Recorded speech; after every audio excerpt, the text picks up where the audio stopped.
just a bloke in a bar. Hello and welcome to the Captain's Run with Cameron Smith and myself. I am known as Denon Kemp, the Beak. We've also got the GOAT on the line. The GOAT, the great Cameron Smith. Speak to me, Smithy. How have you been, buddy? Kempy, I'm going good, mate. I'm just chowing down on a lovely beef burger at the moment. So got that out the way. Number one rule in radio: don't eat while you're on air. So just snuck that away, mate. But it's good to be back on air. Thank you to all the listeners for tuning in again for another episode of the Captain's Run. How you been, mate? Talk to me, mate. I'm reaching out to you. It's lockdown week. Something plenty. Week a million. It feels like a million. How you going? And to all Mate, of our look, Sydney listeners as well and Victorian listeners. let's just say it's been an emotional roller coaster, Smithy. Mm-hmm. An emotional roller coaster, but sometimes roller coasters can be fun, just like rugby league. That's true. That's true. You just got to make it fun, don't you? Exactly. So, and just like rugby league, it's a roller coaster. It's been a roller coaster this week. Beloved Connor Watson, one of the game's great men, has a huge, I guess. What was really interesting, when I put the post up that he had signed with the Roosters, Yes. there was almost as much, I guess, devastation or upset fans as when I put Adam Reynolds had signed for the Broncos. And I thought that's really interesting to see a guy that isn't necessarily as big as Reynolds, but he's clearly loved by the Newcastle base. And I am actually quite surprised that the Knights couldn't hold on to a guy like Watson. What are your thoughts on the signing for the Roosters? Well, I agree. I was actually quite surprised that Connor is making that shock exit out of Newcastle, because given the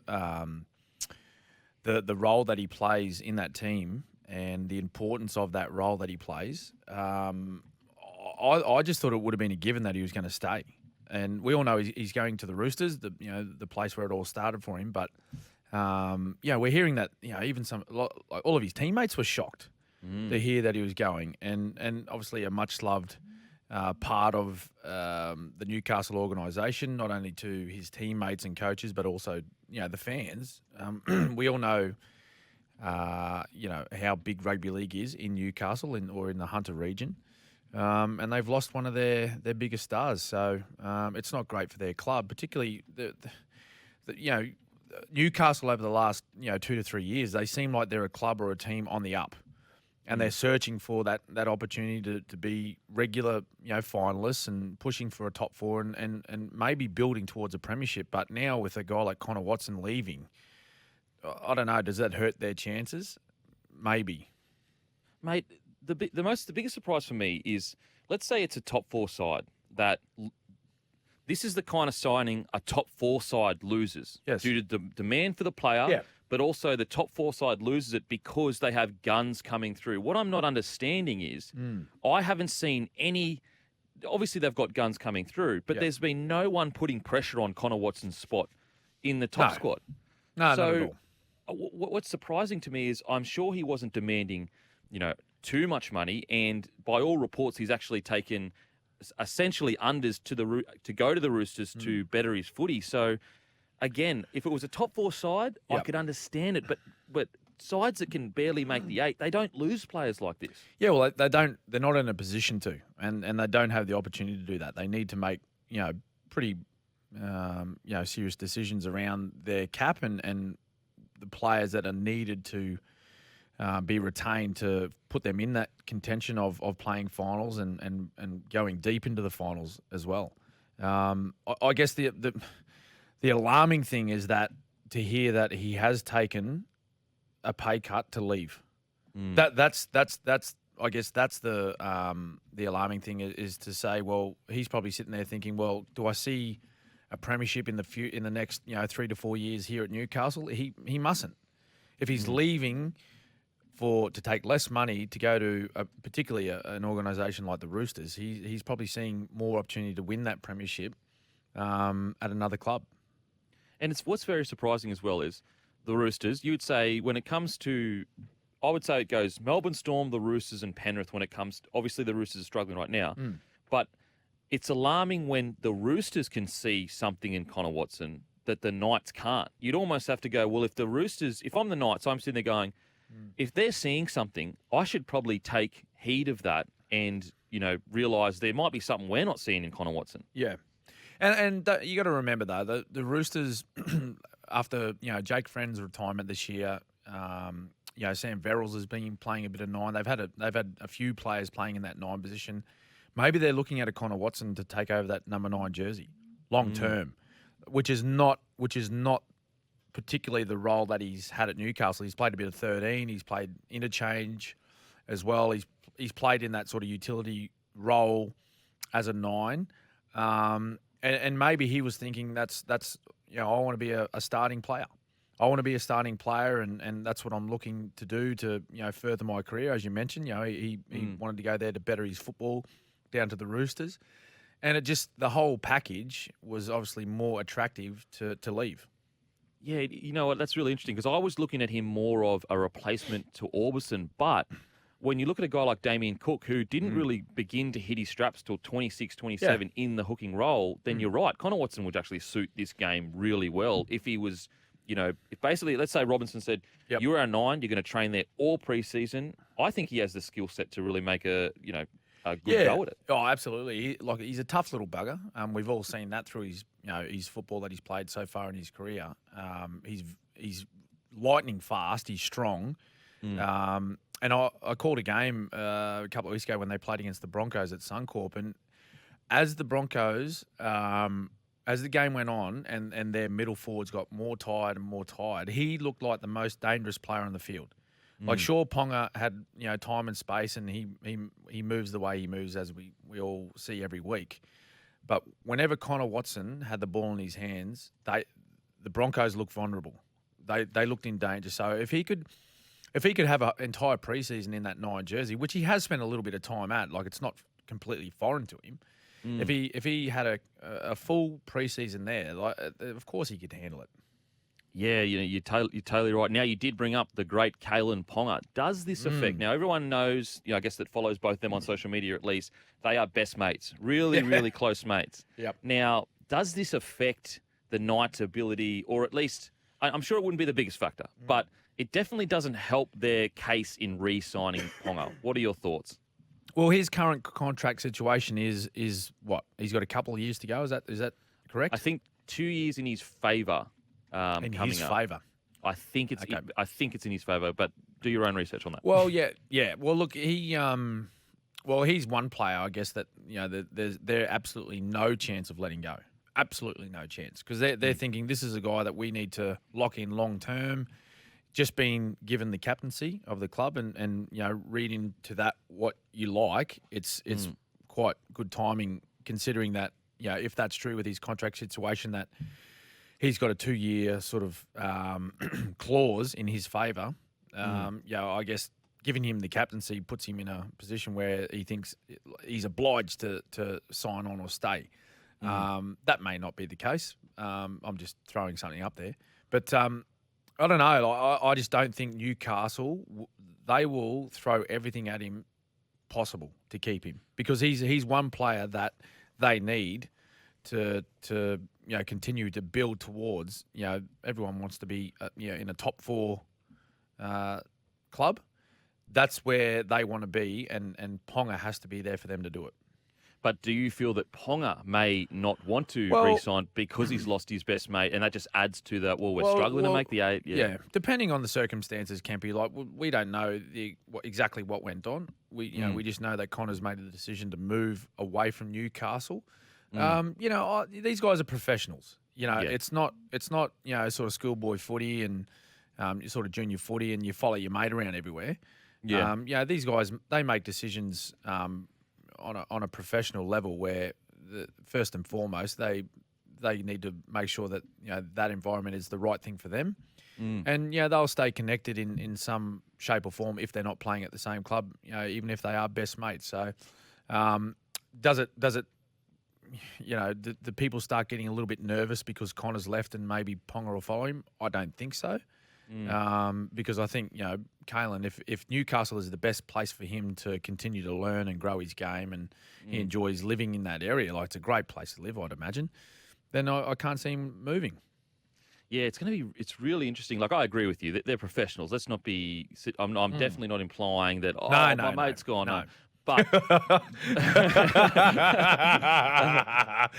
I've considered not coming in because I'm just upset that you're not up here anymore, mate. You Mate, can't get up here. mate, that's I why was sulking last week. See, he was the ultimate professional. Even though he's heartbroken, he can't see me. He still comes to the show, guys. That's what he does for you guys.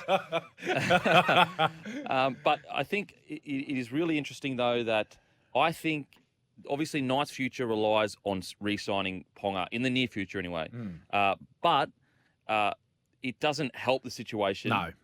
At all in saying that I think giving the captaincy was a really smart idea because it does say, look, we really are backing you. We want you here. But anyway, we are going to go to the break. This is the Captain's Run with Cameron Smith for Best Sheds. Best Sheds are up to 40% cheaper than the competition. Visit bestsheds.com.au and text us on 0457 736 736. Back shortly on SEN. Welcome back to the Captain's Run. We have plenty of text flying in, Smithy, plenty of text. Hey, Smithy and Kempy, Caleb here. I have a question for you. Do you think the Broncos can be a top 8 side next year with the squads and signings they've gained? Oh, look, I think the form that they've shown over the last couple of weeks, they could, if they showed that from the start of the year, they'd be in the top 8. Absolutely. Absolutely. We've seen from 7th down to 11. And the Broncos are a couple back from them. It's that close. They've 7 to 11. There's 5 teams fighting for those last 2 spots. If the Broncos had shown this type of form early, then they'd be there. So I think absolutely yes, they can be in the top 8 next year. But you got to remember, Kevy, he's put in a lot of hard work, and probably now we're just seeing some of the results of that hard work. It does take time, and I think. Yeah, we spoke about this at the very beginning of the Captain's Run when we started way back earlier in the year that this is a work in progress. I know everyone wants results now, and particularly when you wear your heart on your sleeve and you absolutely love your footy team and you want them to win every week, and that's great. But you got to understand that the Broncos, they were coming from a long way back last year. Oh, mate, and a new coach comes in. He's got different ideas to what those players have been coached over the last couple. It was always going to take time, but I think there's a lot of positives for Broncos fans to take away from their particularly their last fortnight. Absolutely agree. Hey fellas, Fabricio from Kingswood here. A question for Smithy: when you won the premiership last year or any other year, was there ever a moment throughout the season where you thought we've got this? That's a good question. I think there's probably been a few times, Kempy, where I got to maybe 6 or 8 weeks out from the finals, and I just thought, I don't think any other team can beat us. Last year was one. I'll tell you the moment when I reckon I knew last year was when we went down to we played Penrith at Campbelltown, and we got beaten only just, and that was possibly the worst team performance of the Storm in 2020, and I just thought, I'd love to get another opportunity at these blokes. And that was the only other game we played them in, was the grand final. They won 17 straight leading into that match. But I just knew, I felt that every week we just kept getting better and better and better. And I just thought that I don't think, if we play our very best, I don't think there's a team in this comp that can beat us. Mate, as I said, I've said it a million times, but my prediction before the grand final was Storm extremely well. That run you had running in. Just people forget that you completely decimated the Raiders before the Penrith Panthers. It was, just on another level. To be honest, it was probably one of your most resounding years I've ever seen. Yeah, mate, it was, and very different season to every other season that we'd been involved in with the pausing of the competition and the restart and all that sort of stuff. But as far as results go, and the way that we just went about it in the back half of the year, I reckon it was one of the most complete years. I agree with you. Hey, boys, if Tommy doesn't win Dally M, does it prove the system needs an overhaul? Well, it's... Considering Cleary didn't win last year. The discussion is heating up, isn't it? Coming... Wow. Well, there's only 3 games to go, but you've got a bit of an idea of... or looking at some results that may have happened throughout the year. I don't know, a lot of people would think Tommy would win it. And look, if he won, he's a deserved winner. But we can't forget about some of the performances that we've seen this year. Like Cleary was out and out the best player in the first third of the year. Origin started, picked up an injury, hasn't played a lot of games, so he may still be in it because of where he put himself at the start. But I reckon Tommy may have overtaken him now. Cody Walker from South, Latrell. Wow. Another outstanding, pairing at that club. And let's not forget, they've won the last 10. And those two players, when they've been involved in those matches, they've been in their top 2 or 3 every time. Well, actually, really interesting. And I'm not sure if this... So Latrell is disqualified, I think, because he got suspended. Suspensions, that's right, yep. But that makes it interesting because if he can't get points, that's just more points for Walker. So it actually, if that is the case, can you give him 3 points? No. So, mate, he can still be awarded points. Okay. Yeah, no, it's not an automatic disqualification where votes can't go to that player. They just they get deducted at the end of the season. Okay, very interesting. Well, so we actually have some numbers here. So the votes closed round 12. Well, they went behind closed doors. Mm-hmm. There's been 10 rounds since. So after round 12, Cleary had 21 points after round 12, which is incredible. Wow. Trbojevic had 15, Walker had 8, and Hughes had 7. Now, since round 12, Cleary has only played 2 games. Yep. So let's say he got man of the match in one of them, or at least 2 points in each. So that's 4 points, or man of the match once. Yep. So he would be on 20. This is an estimate, guys. He'd be on 24 points now. Yes. Trbojevic was on 15 points. He's played 6 games since. Yep. You'd have to say he got man of the match at least 3 of the 6, maybe even 4. I'd say 4. Maybe 4. So that would put him at about 27 points-ish mark. Yep. But then you've got Cody Walker, who has actually played 9 games since. And he had 8 points at the time. Now, he has scored... in the 9 games, he's had 21 try assists in those 9 games, which is insane. Have a go, Cody. Yeah, exactly. You're not impacting the game enough.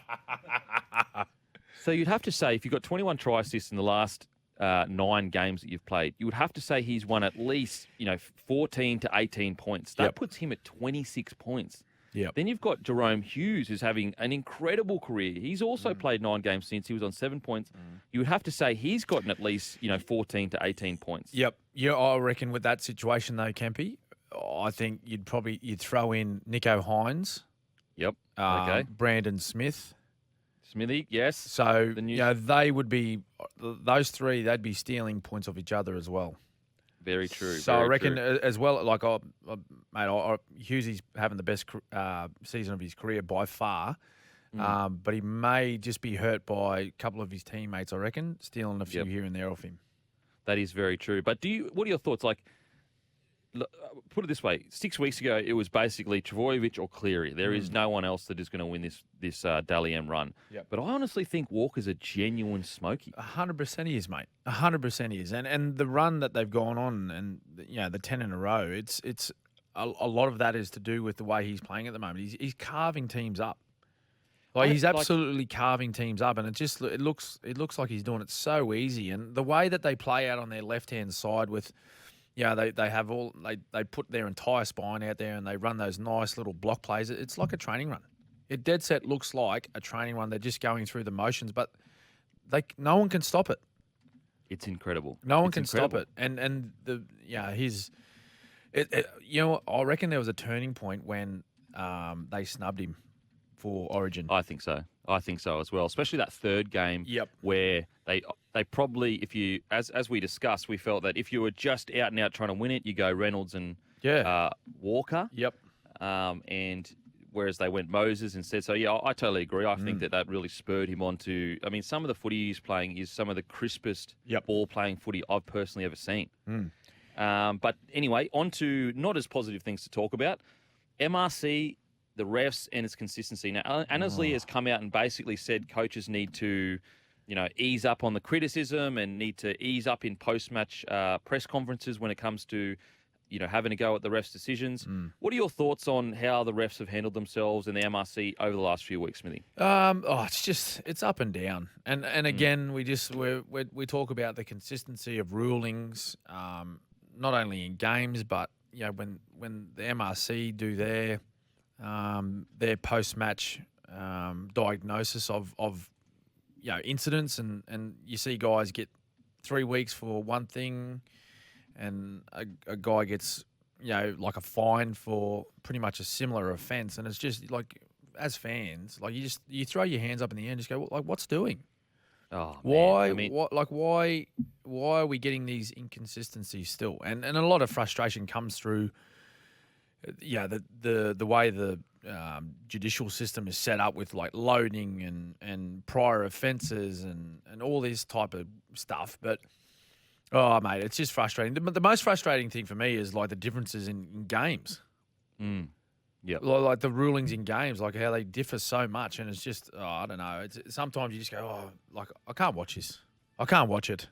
Oh, and I understand why coaches are frustrated, because you're sitting there, you're scrapping for everything, and then you get a call like the Bulldogs on the weekend where, the Warriors winger drops the ball, gets hit after it, but they score a try. They get the try taken off from him, and then the MRC come out and say it wasn't a penalty. There's nothing wrong with it.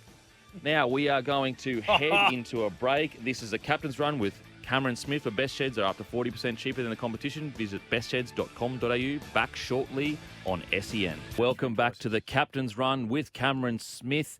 Now, interestingly, is that even a word? Yeah, that's a word. Play on, mate. Look, we'll move through it. As we always do, Smithy, we move through the tough times that we create ourselves. But now we've heard, I'm not sure how accurate the report is, but there is, I guess, reports saying that Brandon Smith and the Storm have begun negotiations. Again, not sure how accurate the reporting is with the figures, but there is a rough figure of 600K out there. So don't take it with a bit of salt. It may not be the exact figure, but very interesting with one of the biggest names in rugby league right now, Brandon Smith, but that also is delivering on the field for 600K. Thoughts on that, Smithy? Yeah, look, I think that's a little bit short for me. I'd be thinking that the value that he adds to that club, with his on-field performances this year, the leadership that he's shown with weeks of this season where they've been missing, leaders in their side. So Munster wasn't there for 5 weeks. Dale Finucane has spent time on the sidelines. Ryan Pappenhausen, the same thing. Jesse Bromwich, a couple of games here and there. Like he's been outstanding this year, Brandon Smith. Yep. Now you gotta think though, what are the Storm thinking long term with him and Harry Grant? Are they thinking we're just going to continue with those two players sharing a role? And if they're going to share that role, then 600 is where they're at for him. I just think even if they are sharing that role, I just think what Brandon has given that club this year, he's shown more than most that he's worth more than 600. And you got to remember, like, we're not just talking about on-field performances here. Like, he's one of the great characters of the game when, the sort of characters are starting to sort of dwindle. But he adds so much value away from the football field for your organisation. Oh, mate, absolutely. I think, put it this way, I think there'll be several clubs out there that would be just waiting, just showing him more dollars than that to have him at their club. I think so too. I think there's a number of clubs, because we have to remember how many clubs don't have an out-and-out high-quality hooker. Honestly. Yeah. No, there's several in the competition at the moment. So, and let's remember, like, he's an international. Yeah. Like, he's the Kiwis number 9. I know we haven't seen international footy for a little bit now, but he is the Kiwis number 9. And again, like, he's shown this year that, Harry Grant missed a whole heap of footy, and he played, big minutes. A lot of people were questioning him at the start of the year, like, he can't even play 80 minutes and whatever, but he was pumping out huge minutes. And it's just about adapting to that new role that he had. Like, he hadn't played that 9 role for quite some time, since he left sort of the under-20s at the Cowboys. I was just going to say, a lot of people at the start of the year talking about, he may not be 80 minutes. People don't understand that if you're playing lock, you've got to have an extra 4 to 5 kilos on you. If you're an out-and-out, if you're an out-and-out hooker, You only need to be about not 92 Yeah. kilos, 91 kilos. A strong, big, strong lock is at about 97, 98 around that weight. Around that weight. Yeah, and like there's a little bit going on at the Storm now, and they've obviously just lost Dale Finucane, so they're going to need someone to take that 13 jersey, and whether they look to now put Brandon in that jersey and have Harry as the starting number 9 moving into next year, I really don't know what they're going to do there, but certainly you'd be thinking, the 600 mark, that may just be a starting figure. It might be more. Like, it's just what's been tossed out there. Yeah. But I'm thinking 600 maybe just a tad short at the moment. I think so, especially when I think he's Dally M Hooker of the Year this year. I think he's got it locked in the bag. I would be shocked if any other hooker won Dally M Hooker of the Year. So good point, mate. We just got a text in. Brandon Smith would stay for 200,000 if he's allowed to. If he was given free rein to pester Craig Bellamy. maybe that's why they only offered him 600, because he filled that bag full of bloody rocks in Bellamy's bag. And Craig just said, him. I'm not giving him any more. Now on to the Eels. What is Adam doing? It is a fall from grace. They went from mid-year, they were this powerful, big forward pack just rolling through sides. Now, it just seems their confidence is gone.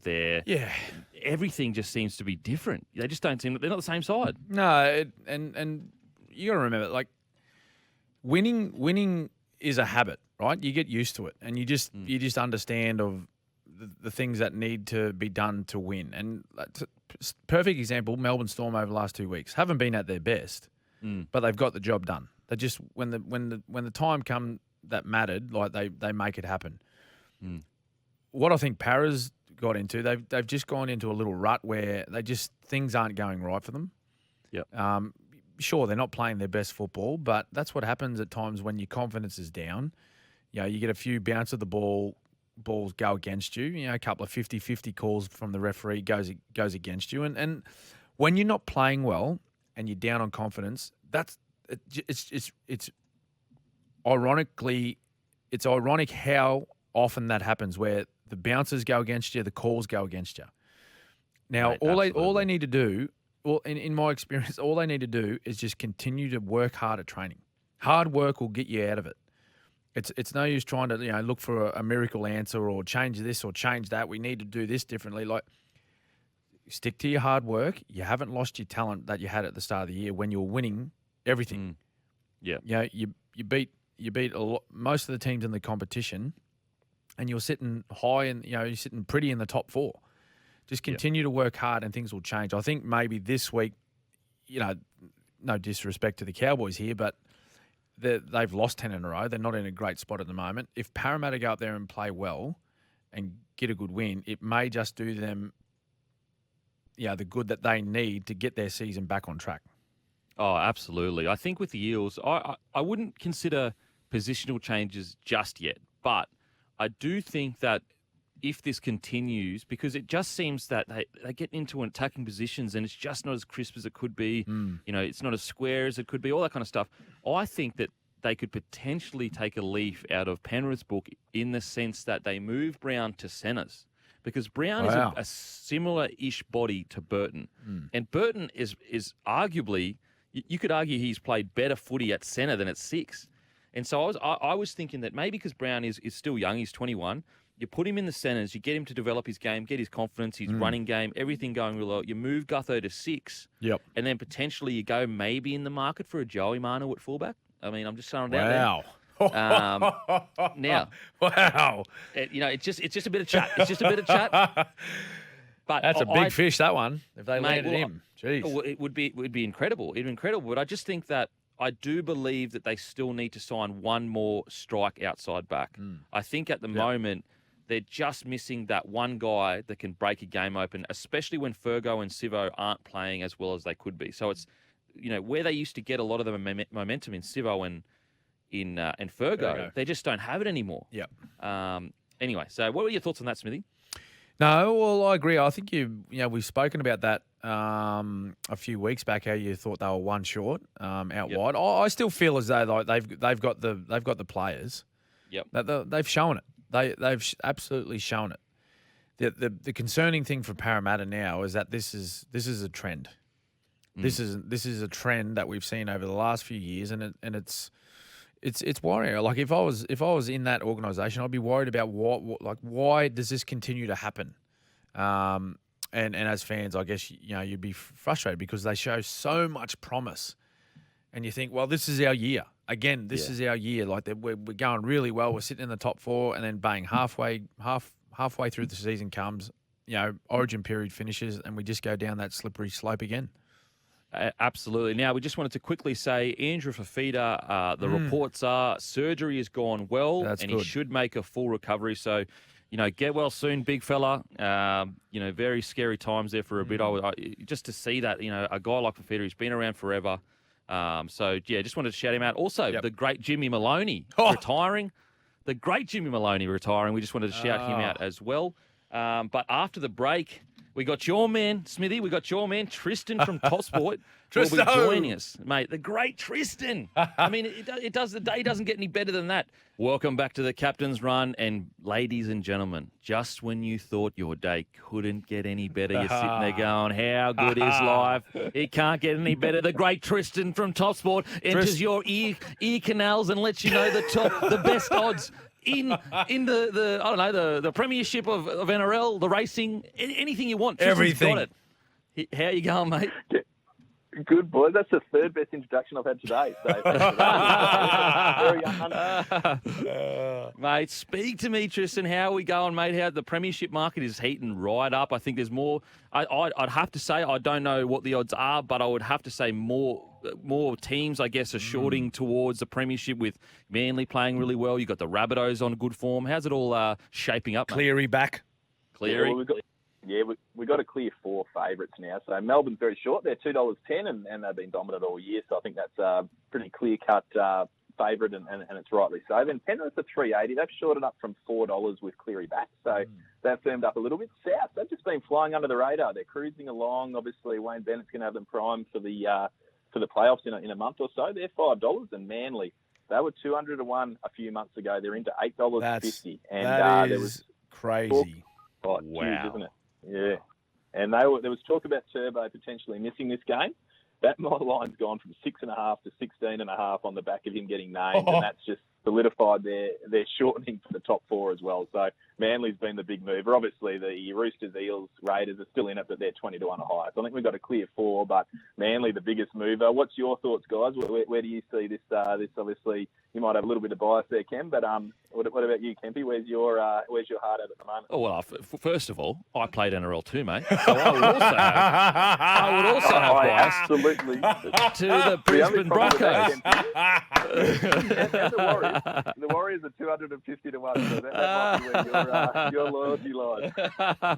Mate, Broncos, they're going to make a late charge. Mathematically, I don't even know if it's possible, but we make things happen up in Brisbane, mate. What about you, Smithy? What do you got, mate? Yeah, no, well, clear favouritism to Melbourne. They're on a huge winning streak. They're looking to equal the 75 Roosters this week with 19 in a row. But I'll tell you what, value for money, Rabbits.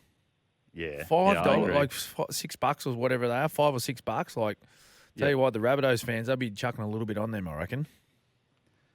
Yeah, I think they're just flying under that radar. They did a similar thing last year where they made that exerted push just at the end of the season, but they're just a little bit further back than where they are now. I think like the Titans have been playing pretty good footy over the last month, and what they put the cleaners through the Gold Coast side there on the weekend. I think it's a really key game, which we'll touch on now, the Panthers against the Bunnies on Friday night. Penrith's slight favourites $1.70, South $2.18, the line's 2.5, but a little bit of ducks and drakes in this game. I think these two teams will meet each other in the week 1 of the finals. So it'll be important just to see if the coaches keep anything just up their sleeve for that battle, because I think it's a little bit different, and you guys can probably relate to this more than what I can. But maybe if you finish second or third, it's not as big a difference this season as any other year. Like, isn't that home ground advantage is gone? No. So it probably doesn't matter as much from a long-term point of view if you do finish second or third. So it'll be interesting. It'll be a cracking game. Looking forward to see it. I think Penrith going to be better for the run after their players are back. But South might be able to get them this week, I think. Yeah, I think for Rabbitohs fans, they'll be pretty keen to see where they're at. This is a great test for them. After winning 10 in a row, they get to face Penrith, who are being one of the standouts of the year. Cleary back, and they showed some of their best football last week with him back in the side. Very interesting. Whoever wins this one finishes second, but as you said, it in the scheme of things, it doesn't give any too much advantage come the finals, but still a good psychological boost because they'll probably meet each other in a month's time anyway. Yeah, absolutely, 100%. Yeah, looking forward to it. I think the other thing that I wanted just to touch on, guys, real quick. The Warriors to make the 8 at $11 now, $12 now to make the 8. They've got 3 very winnable games. I just wanted to shout that out to the punters because they've got teams that they're going to be 50-50 or better to win. If they win those 3 games, the $12 about the Warriors, I think there's a chance of them sneaking into the finals. You got Newcastle $1.16. Gold Coast $1.65, and you got Canberra at $2.40. Big support for the Sharkies today, $8 into $6.50, and then the Warriors at $12. Yeah, I'll tell you that's a big one. It's not as crazy as you think because the Warriors they play the Broncos this week. You'd like to back the Warriors in that one, even though Brisbane have found a little bit of form in the Den and Kemp Cup. Yeah, the Kempy Cup.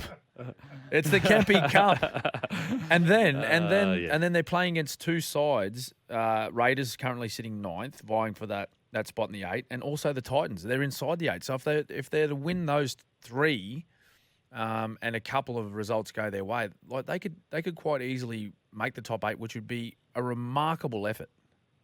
Oh, it'd be incredible, especially after RTS retired a few weeks ago. It's been an amazing season. Very, very happy for them. So, yeah, looking forward to the next few weeks. And why don't we just quickly chat before we finish up? We got our second best collect of the season in our charity account last week when the cow spur was a late scratching. So we got our money back into that.